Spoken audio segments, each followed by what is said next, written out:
এই সুন্দর গোল জামাটি তৈরি করেছি মাত্র 2.5 গজ কাপড় দিয়ে 10 বছরের বাচ্চার জন্য। হ্যালো এভরিওয়ান, আসসালামু আলাইকুম। আশা করি সবাই ভালো আছেন। এই সুন্দর ড্রেসটি কীভাবে কাটিং করেছি এবং সেলাই করেছি তা দেখতে হলে পুরো ভিডিওটি দেখতে হবে, স্কিপ করবেন না, তাহলে অনেক কিছুই মিস করে যাবেন। তো এখানে আমি প্রথমে 2.5 গজ পরিমাণে কাপড় নিয়ে নিয়েছি, আর এই কাপড়ের ভাঁজটা আমি এভাবে খুলে নেব। এখানে আপনাদেরকে মেজারমেন্ট করে আমি দেখিয়ে দিচ্ছি, এখানে 2.5 গজ পরিমাণে কাপড় আছে। তারপর এখানে এই কাপড়টিকে আমি এইভাবে ভাঁজ খুলে নিয়ে এইভাবে একটা ডাবল ভাঁজ দেব, এবং ডাবল ভাঁজ দেওয়ার পরে এইভাবে আরেকটি ভাঁজ দিয়ে দেব। এখানে বডির মাপ হচ্ছে 26 ইঞ্চি, আমি কিন্তু এইভাবে 4 ভাঁজ দিয়ে নিয়েছি। এখানে কিন্তু আমাদের 26 ইঞ্চি বডির মাপ হয়ে যাবে। তার জন্য কিন্তু আমি এইভাবেই বডির কাপড়টা নিয়ে নেব। এখানে বডির কাপড়ের মাপ হবে 13 ইঞ্চি, আর সেলাইয়ের জন্য নেব 1 ইঞ্চি। 14 ইঞ্চিতে একটি দাগ দিয়েছি, স্কেলের সাহায্যে আমি লম্বা দাগটি দিয়ে নেব। তারপরে এই কাপড়টাকে কাটিং করে আলাদা করে নেব। এখন এই কাপড়টাকে আমরা আলাদা করে রেখে তারপর এই কাপড়ের ভাঁজটা খুলে নেব। ভাঁজ খুলে আমরা আমাদের মাপ অনুযায়ী এইভাবে ডাবল ভাঁজ দিয়ে নেব। তারপর সামনে থেকে এই যে এই কোণাটা আমরা এইভাবে নিয়ে এসে এইভাবে কোণাকুনি মিলিয়ে নেব। আপনারা অবশ্যই দেখেছেন আমি কিভাবে ভাঁজটি দিয়েছি। প্রথমে ডাবল ভাঁজ দিয়েছি, তারপর সামনের থেকে কোণা নিয়ে এসে এভাবে কোণাকুনি ভাঁজ দিয়ে নিয়েছি। এখানেও কিন্তু 4 ভাঁজ হয়েছে। তা যাই হোক, এই যে দেখেন আমি যে ভাঁজটি দিয়েছি, এখন আমাদের মেজারমেন্টটা কিভাবে নিতে হবে। এইখানে মেজারমেন্ট হবে বডির কাপড়ের মেজারমেন্ট বাদ দিয়ে তারপরে ঝুলের মাপ নিতে হবে। তা আমাদের মাজার মাপ আছে 25 ইঞ্চি। তো এখানে 25 ইঞ্চি পরিমাণে 4 6 24 6.5 ইঞ্চিতে আমি একটি দাগ দিয়ে নিয়েছি। তারপর এই দাগ থেকে 13 ইঞ্চি দূরে রেখে আমি আরেকটি দাগ দিয়েছি। আপনারা খেয়াল করে দেখবেন, এই দাগ থেকে আমি 13 ইঞ্চি বাইরে রেখে ফিতা তারপরে একটি দাগ দিয়েছি। তো এখানে দেখেন আমি কিন্তু আপনাদেরকে বোঝানোর ক্ষেত্রে আবার দাগ দিয়ে নিচ্ছি। এখানে 6.5 ইঞ্চিতে আমি একটি দাগ দিয়েছি। তারপর এই দাগ থেকে ধরে তারপর আমি বডির মাপ নিয়ে নিয়েছি 32 ইঞ্চি, মানে ঝুল হবে 32 ইঞ্চি। তা 32 ইঞ্চি যদি ঝুল হয় তাহলে আমাদের এখানে 19 ইঞ্চি নিতে হবে, এবং সেলাইয়ের জন্য আমরা 1.5 ইঞ্চি নেব। তো এইভাবে আমি ঘুরিয়ে ঘুরিয়ে কিন্তু এখানে দাগ দিয়ে নিচ্ছি। আমরা কিন্তু এখানে 21 ইঞ্চিতে একটি দাগ দিয়ে নিয়েছি। এভাবে ঘুরিয়ে ঘুরিয়ে দাগটি দিয়ে নিতে হবে। আপনারা অবশ্যই বডির যে কাপড়টা সেই কাপড়টা কিন্তু 13 ইঞ্চি বাদ দিয়ে তারপরে এখানে ঝুলের মাপটা নিয়ে নেবেন। আমরা এখানে ঝুলের মাপ হচ্ছে 32 ইঞ্চি। আমরা যদি ঝুলের জন্য 13 ইঞ্চি বডির কাপড় বাদ দিই তাহলে আর থাকে 19 ইঞ্চি, আরও 2 ইঞ্চি নিয়েছি সেলাইয়ের জন্য। আশা করছি আপনারা বুঝতে পেরেছেন। এখন আমি এই দাগটা টেনে নিয়েছি, তারপরে এভাবে কাটিং করে নিয়েছি। এই দেখেন আমাদের কিন্তু গোল ফ্রকের যে নিচের অংশটা কাটিং করা হয়ে গিয়েছে।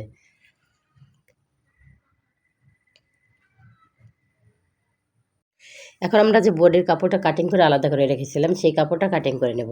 আপনারা খেয়াল করে দেখবেন, খোলার সাইডটা কিন্তু আমার দিকে আছে, কাপড়টাকে আমি ডাবল ভাঁজ করেছি। খোলার সাইডটা আমার দিকে আছে। 1 ইঞ্চি কাপড় বেশি রেখে আমি এইভাবে ভেঙে দিয়েছি। 1 ইঞ্চি কাপড় বেশি রেখে কিন্তু নিচের দিকে ভেঙে দিয়েছি। এটা হবে আমাদের পেছনের পার্ট, আর চেন জয়েন করব সেই বাড়তি কাপড়টা আমরা এইভাবে ভেঙে নিয়েছি। এখন পুট নিয়েছি 1.5 ইঞ্চি, আর লম্বা নিয়েছি 3.5 ইঞ্চি। শোল্ডারের জন্য নিয়েছি 3.5 ইঞ্চি, এবং আর্মহোলের লম্বা নিয়েছি 4.5 ইঞ্চি। তারপরে বডির মাপ নেব এখানে 26 ইঞ্চি, তার মানে 26 ইঞ্চি 4 ভাগের 1 ভাগ হচ্ছে 6.5 ইঞ্চি। তো আমি 6.5তে দাগ দিয়েছি, এবং এই কোমরের যে নিচের অংশটা সেখানে নিয়েছি 25 ইঞ্চি। তো এইভাবে লম্বা দাগ দিয়ে নিয়েছি। তারপর এইভাবে শেপের দাগগুলো দিয়ে নিতে হবে। এখন আমরা এই শেপ অনুযায়ী কাটিং করে নেব।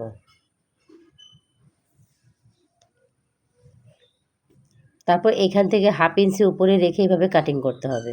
একটা কাটমার্ক দিয়ে দেবো যাতে আমরা সেলাই করার সময় সহজেই মেজারমেন্ট অনুযায়ী সেলাই করতে পারি। এখন এখানে কিন্তু আমরা গলার কাপড়টা একসাথে কাটিং করিনি, পিছনের পার্টটা একটু ছোট হবে গলা, এজন্য যে গলার মাপ দিয়েছিলাম সেটা সামনের পার্ট কাটিং করেছি, এবং এইভাবে ভাঁজটা আবার খুলে বসিয়ে এখান থেকে শুধু 1/2 ইঞ্চি কাপড় গলায় কম কেটেছি, মানে সামনের গলাটা 1/2 ইঞ্চি বড় রেখেছি। আমাদের বডির পার্টটাও কাটিং করা হয়ে গেছে। এখন আমরা হাতা কাটিং করব। হাতা কাটিং করার জন্য আপনারা অবশ্যই খেয়াল করে দেখবেন, আমরা কিন্তু এই যে কুচি দেওয়া হাতাটা দেব, এখানে 16 ইঞ্চি পরিমাণে আমি কাপড় নিয়েছি, আর লম্বায় নিয়েছি 20 ইঞ্চি পরিমাণে। এখানে ডাবল ভাঁজে আছে, তার জন্য আমি কিন্তু লম্বায় নিয়েছি 10। আপনারা দেখবেন আবার আমি কিভাবে ভাঁজটি দিচ্ছি। তো এই কাপড়টিকে এভাবে খুলে নিয়ে তারপর এইভাবে ডাবল ভাঁজ দিয়েছি। এখন লম্বায় আছে 20 ইঞ্চি এবং চওড়ায় আছে 8 ইঞ্চি। তো এইভাবে 4 ভাঁজ দিয়ে নিয়েছি। এখন আমি সুন্দর করে সুতাটা কাটিং করে নেব, বাড়তি সুতাটা। তারপর এই মাথা থেকে আমরা শেপ করে একটি দাগ দিয়ে নেব। আপনারা আপনাদের আইডিয়া অনুযায়ী এভাবে শেপ করে দাগ দিয়ে নেবেন। তারপর এইভাবে শেপ অনুযায়ী কাটিং করে নেব। আমাদের কিন্তু এখানে 2টা হাতা কাটিং করা হয়ে গেছে। এখন আমরা ফিতা কাটিং করব। সাইড থেকে যে কাপড়টা ছিল সেই কাপড়টাকে এইভাবে ভাঁজ করে নিয়ে ডাবল ভাঁজ করে তারপর এইভাবে আরেকটি ভাঁজ দিয়ে নিতে হবে। 4 ভাঁজ হয়ে গেলে এখানে আপনারা আপনাদের প্রয়োজন মতো কাটিং করে নেবেন। ফিতা কতটুকু লম্বা দিবেন, আমি এখানে 22 ইঞ্চি পরিমাণে লম্বা দিয়েছি। তাই যে দেখেন এখন 2টা ফিতা এখানে কাটিং করা হয়ে গেল। এখন আমরা গলার যে পট্টিটা আছে সেই পট্টিটা কাটিং করে নেব। এখান থেকে এই কাপড়টাকে আমি ডাবল ভাঁজ দিয়ে নেব এবং গলা কাটিং করার পরে যে টুকরো কাপড়টা বের হয়েছিল সেই কাপড়টা এইভাবে বসিয়ে আমি সহজভাবেই কিন্তু গলার পট্টিটা কাটিং করে নেব। এটা হচ্ছে সামনে যে পট্টিটা সেইটা, আর পিছনের পট্টিটা কিন্তু 1/2 ইঞ্চি ছোট, সেটাও কিন্তু আমি একইভাবে কাটিং করে নেব।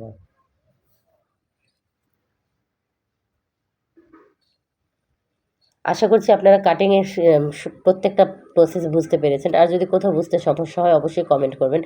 এবং এই ড্রেসটা আপনারা কত বছরের বাচ্চার জন্য বানাতে চান আপনারা কমেন্ট করবেন, তাহলে আমি বলে দেবো যে কতটুকু কাপড় প্রয়োজন হবে। এখন চলে আসলাম সেলাই করতে। প্রথমে কিন্তু আমরা পিছনের পাটির সাথে চেনটা আগে জয়েন করে নেব। তা চেন জয়েন করার জন্য আমরা যে 1 ইঞ্চি কাপড় বেশি রেখেছিলাম সেই কাপড়টাকে এইভাবে নখের সাহায্যে ডলে তারপরে এইভাবে বসিয়ে নেব। এখানে চেনের একদম অর্ধেকে কিন্তু কাপড় একটু বেশি রেখে, মানে অর্ধেক বরাবর চেনের মুখোমুখি কাপড় রেখে তারপরে সেলাই করে নিতে হবে।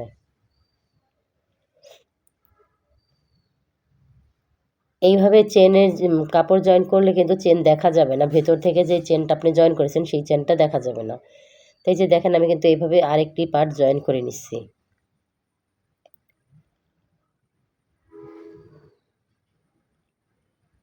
আশা করছি আপনারা পুরো ভিডিওটা দেখবেন ধৈর্য সহিত। একটু বড় হয়ে যাবে ভিডিওটা, তারপর আপনারা যদি পুরো ভিডিও দেখেন তাহলে কিন্তু খুব সহজেই বুঝতে পারবেন যে এই ড্রেসটি কীভাবে তৈরি করতে হয়। তো এইভাবে চেনের নিচে যে বাড়তি কাপড়টুকু আছে, মানে আমাদের বডি কাপড়টা যে একটু বেশি আছে লম্বায়, তো আমরা ওই কাপড়টাকে এইভাবে নিচ থেকে টাক দিয়ে তারপর মিলিয়ে নেব। তারপর একটি ডাবল সেলাই দিয়ে দেব।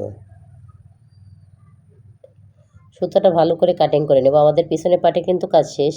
এখন আমরা সামনের পাট এবং পেছনের পাটে গলার কাপড়টা সেলাই করে নেব।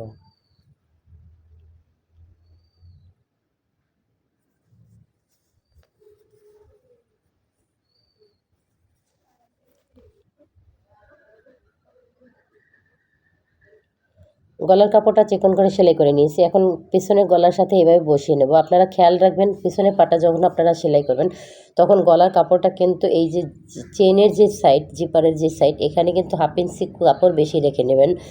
যখন আপনারা মাঝখানে কাটিং করবেন তখন যেন ভেঙে তারপর ভেতরে সেলাই করে দিতে পারেন। ক্যামেরা হয়তো পুরোপুরি বোঝা যাচ্ছে না, এখানে মাঝখানে দেখেন আমি কাটিং করে নিয়েছি। এখানে কিন্তু 1/2 ইঞ্চি পরিমাণ কাপড় বেশি আছে। এখানে আমরা যখন চাপ সেলাই দিয়ে নেব তখন কিন্তু এই কাপড়টাকে এইভাবে ভেঙে নেব, তাহলে কিন্তু আর কাপড়ের কাঁচা দেখা যাবে না। এই যে দেখেন আমি কিন্তু ভেঙে নিচ্ছি। তো এইভাবে ঘুরিয়ে যখন চাপ সেলাই দেবো তখন কিন্তু বাড়তি অংশটা আমরা এইভাবে ভেঙে ভিতরে দিয়ে দেবো।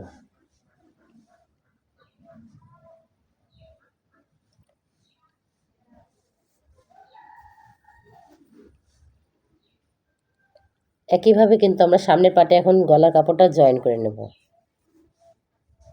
তা প্রিয় দর্শক, যদি এই ভিডিওটা আপনাদের ভালো লাগে তাহলে অবশ্যই একটি লাইক দিতে ভুলবেন না। আপনারা ভিডিও দেখেন কিন্তু লাইক দেন না, এই দুঃখ আমাদের রাখার জায়গা থাকে না। কেননা একটি ভিডিও তৈরি করতে অনেক সময়ের প্রয়োজন, কিন্তু আপনারা ভিডিও দেখেন কিন্তু লাইক দেন না। একটা ভিডিও কিন্তু আমরা যত কষ্ট করে তৈরি করি, আপনারা যদি নিজের চোখে দেখতেন তাহলে আসলে বুঝতেন যে একটা লাইক আপনাদের দেওয়া কোনো ব্যাপার না। তাই রিকোয়েস্ট করব প্লিজ আপনারা একটি লাইক দিয়ে দেবেন। আপনারা লাইক দিলে কিন্তু আপনাদের কোনো ক্ষতি হবে না, কিন্তু একটা লাইকে আমার জন্য অনেক উপকার হবে। তাই প্লিজ রিকোয়েস্ট করব অবশ্যই একটি লাইক দিয়ে দেবেন। আর যারা আমার চ্যানেলটি সাবস্ক্রাইব করেছেন তাদেরকে অসংখ্য ধন্যবাদ। আর যারা এখনও চ্যানেলটি সাবস্ক্রাইব করেননি তারা প্লিজ চ্যানেলটি সাবস্ক্রাইব করে দেবেন এবং শেয়ার করে দেবেন, যাতে আরও অনেকে এই ধরনের ভিডিও দেখে টেলারিং কাজ শিখতে পারে। আমি আপনাদের সাথে আমার জীবনের বাস্তবতা শেয়ার করছি। আমি কিন্তু কোনো হাতে কলমে এই টেলারিং কাজ শিখিনি। আমি কিন্তু এরকম ভিডিও দেখেই তারপর টেলারিং কাজ শিখেছি। কিছুটা এইভাবে ভিডিও দেখে শিখেছি আর কিছুটা হচ্ছে আমার নিজের চেষ্টা এবং আমার নিজের আইডিয়া। আশা করছি আপনারাও কিন্তু এই ধরনের ভিডিও দেখে আপনারাও টেলারিং কাজ শিখতে পারবেন। এখন আপনাদের সাথে একটা কথা বলি, একদম সত্য কথা বলি, এই টেলারিং কাজ করে কিন্তু আমি ঘরে বসে আমার হাজব্যান্ডের কাছে আমার হাত পাততে হয় না। কেননা এই টেলারিং কাজ করে কিন্তু আমার হাত খরচ, আমার মোটামুটি যে চাহিদাগুলো আমি ইজিলি পূরণ করতে পারি। তাই আমি বলবো প্রত্যেকটা মহিলাদের ক্ষেত্রে যারা আপুরা আছেন বা আন্টিরা আছেন, তারা ঘরে বসে কিন্তু এইভাবে টেলারিং কাজ শিখে, আপনাদের হাতে নিশ্চয়ই সবার হাতে একটা অ্যান্ড্রয়েড ফোন আছে, আপনারা এইভাবে ভিডিও দেখে টেলারিং কাজ শিখে কিন্তু ঘরে বসে স্বাবলম্বী হতে পারবেন। আমি কিন্তু এই টেলারিং কাজের টাকা থেকে অনেক কিছুই করতে পারি কিংবা করি। তাই আশা করব আপনারাও পারবেন। তাই আমাদের ভিডিওগুলো দেখে বেশি বেশি লাইক দেবেন, বেশি বেশি শেয়ার করে দেবেন এবং চ্যানেলের সাথেই থাকতে হবে। আমার এই চ্যানেলে কিন্তু আমি অনেক ডিজাইনের ড্রেস কাটিং সেলাই দিয়ে থাকি। বড়দের ড্রেস, বাচ্চাদের ড্রেস, ছেলেদের ফতুয়া, ছেলেদের প্যান্ট, এগুলো কিন্তু আমার সব এই চ্যানেলে পেয়ে যাবেন। তাই আশা করছি আপনারা এই চ্যানেলের পাশেই থাকবেন এবং আমার চ্যানেলটা ঘুরে ভিজিট করে দেখে আসবেন। আর আপনারা যদি এই ধরনের ভিডিও দেখে আরও অন্য ড্রেস তৈরি করা দেখতে চান তাহলে প্লিজ কমেন্টে বলে দেবেন। ইনশাল্লাহ আমি চেষ্টা করব আপনাদের সেই কমেন্ট অনুযায়ী ভিডিও তৈরি করার। তা দেখেন আপনাদের সাথে গল্প করতে করতে কিন্তু আমি বডির কাপড়টা এইভাবে সেলাই করে নিচ্ছি। এখানে কিন্তু আমরা ফিতাও জয়েন করে নিয়েছি। অবশ্যই আপনারা কিন্তু বাচ্চাদের ফোড়াকে কীভাবে ফিতা দিতে হয় তা আপনারা সবাই জানেন। তাই যে দেখেন এখন আমি হাতাটা এভাবে এক ভাঁজ দিয়ে চিকন করে সেলাই করে নেব।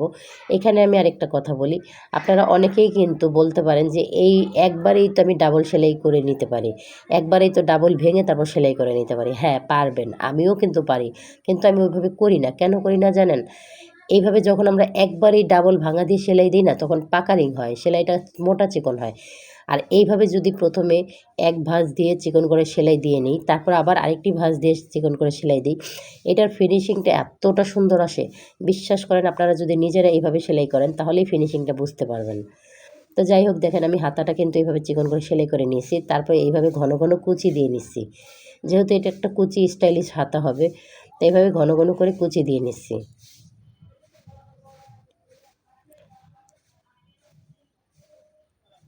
তো হাতা দুটো কিন্তু আমার কুচি দেওয়া হয়ে গিয়েছে। এখন আমরা বডির কাপড়ের সাথে এভাবে একটু মেজারমেন্ট করে তারপর জয়েন করে নেব। যদি একটু ছোট বড় হয় আপনারা একটু মেজারমেন্ট মতো করে নেবেন। দেখেন এটা একটু বড় হয়ে গেছিলো, তাই আমি একটু ডাবল করে সেলাই দিয়ে দিয়েছি। এটা কিন্তু আরেকবার সেলাই দিলে কিন্তু ছোট হয়ে যায়। এই যে দেখেন এখন একদম পারফেক্ট আছে। এখন এই বাড়তি কাপড়টা এইভাবে ভেঙে তারপর আমি এইভাবে জয়েন করে নেব।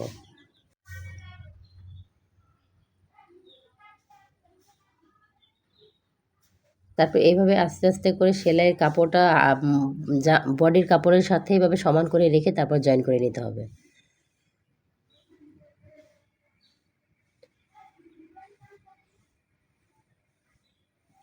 একইভাবে কিন্তু আমি এই হাতাটা এভাবে জয়েন করে নেব।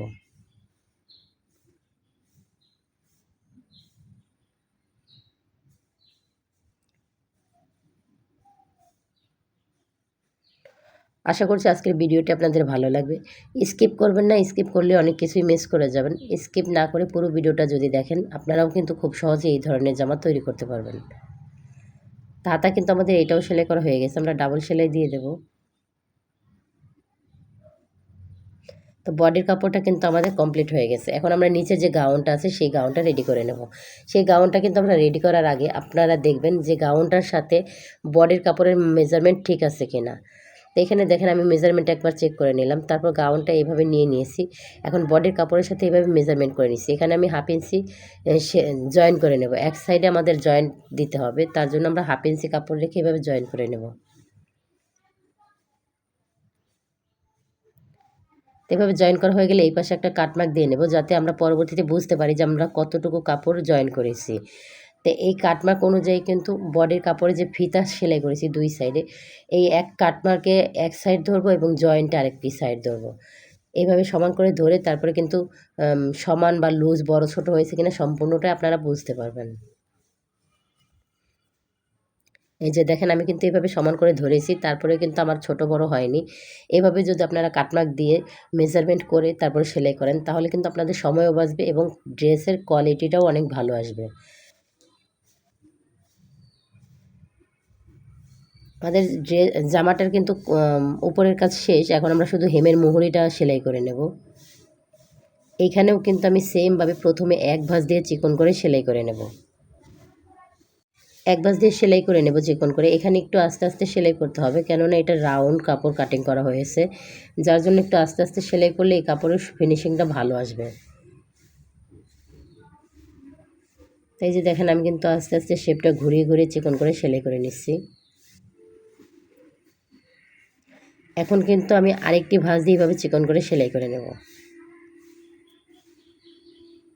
তো আজকের এই ভিডিওটি কেমন লেগেছে অবশ্যই কমেন্ট করে জানাবেন এবং লাইক দিয়ে দেবেন, আর আমার চ্যানেলটি সাবস্ক্রাইব করে দেবেন। আর যারা আমার চ্যানেলটি সাবস্ক্রাইব করেছেন তাদেরকে অসংখ্য ধন্যবাদ। আপনাদের ভালোবাসাই কিন্তু আমার জন্য অনেক আশীর্বাদ স্বরূপ। আপনারা কিন্তু আমাকে এত ভালোবাসা দিয়েছেন বিধায় আমার চ্যানেলটি এত তাড়াতাড়ি সামনের দিকে আগাচ্ছে। ইনশাল্লাহ খুব তাড়াতাড়ি আমি মনিটাইজেশনের জন্য আবেদন করতে পারবো। আর আশা করছি এইভাবে আপনারা সবসময় আমার পাশে থাকবেন। আশা করছি সবাই ভালো থাকবেন। খোদা হাফেজ।